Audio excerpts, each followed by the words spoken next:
Hello everybody, this is Money Mom. Welcome back to the channel. Today I want to talk to you guys about how our family lives off about $30,000 a year. Let's get started and talk about it.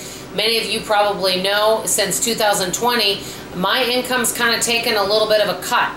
That being said, with some of these tips I'm going to give you, we've been able to live off around $30,000. The good news is I do see my income going up in the next year. So let me start with tip number one. The first one is we have absolutely no debt. That means we have no credit card debt, no car payment, no house payment, which brings me to number two, that helps us to keep our bills low. We don't have a lot of bills, and so that means that what money I have, we can put towards the bills that we have, which are our four walls, which is really helpful.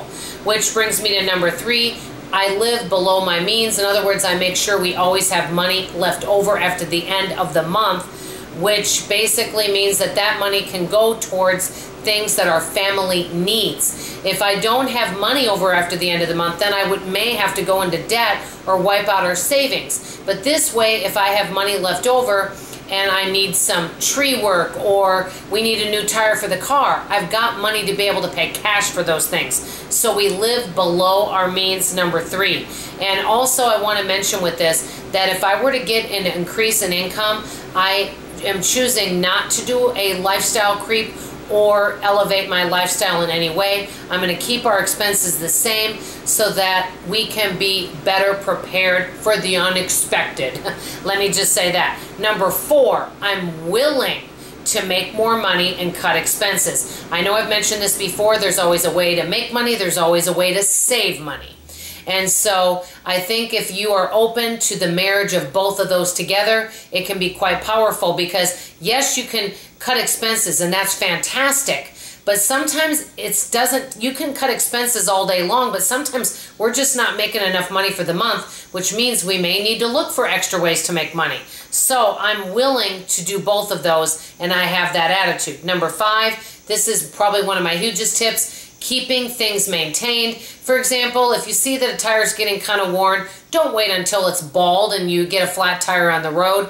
Keep things maintained and be on top of all maintenance for anything to the best of your ability. And that really can save a lot of money. Number six, when I get a surplus, for example, let's say I do a special project and I make an extra $800 that month. That would be an example. I usually have a plan for that money. For example, you guys know I have different savings accounts for different things. You can call it a sinking fund or savings account, but I'll just call it a savings account for the purpose of this video. One thing I prepare ahead for is paying house taxes. And there's three different kinds. Well, I know when that bill comes, okay? And so I want to make sure to prepare ahead. So what I might do if I get some extra surplus of money is I might take that money and set it aside for that. Or if I know that, hey, our tires are kind of getting older, we're going to need some new tires, and I know that that's coming up in the next 60 days, I may take that money and set it aside for tires. So always preparing ahead.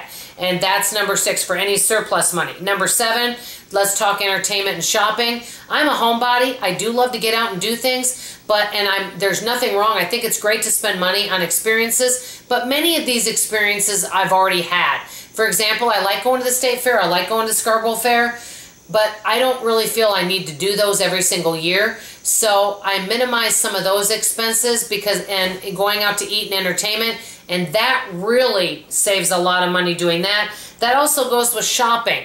I just really don't feel I need to spend a lot on clothes and things. I just pretty much make do with what I have at home. And number eight, and this is a biggie, if I do need to purchase something, I've been doing more research, reading reviews, getting people's opinions so that I can get, doesn't mean the best price all the time, but I can get the best value. Number nine, prioritize. In other words, there may be 3 or 4 things I need, but which one is the most needed? For example, what is the foundation needed more, or me getting a new bathroom floor? Is me getting a tree limb cut off because it might go on the electric line done? Or is me possibly getting a new fence more important? Prioritizing needs and wants and putting them in order of preference really makes a difference because there's things that are much more needed than other things that are kind of on the emergency, and other things can wait. So prioritizing is big. And number 10, value. What do I get value from? Yes, it's wonderful to live a frugal life, but we want to enjoy our life. I call it balance. And what I get value from and what I love and how I like to spend money may be very different from you, and that's okay. That's why we call it personal finance. I'm all about improving 1% at a time, or a little bit, like that excellent book, Atomic Habits, one of my favorite books. I'm all about doing little, small, manageable steps to make our life better. I do think it's doable if we're willing to change and have an open mind. Let me know what you guys think. If you're living on a low income, I'd love to hear some fabulous tips from you wonderful folks. That's all I have to say for now. I want y'all to know I love you, I appreciate you, and I'll see you on the next video. Bye-bye.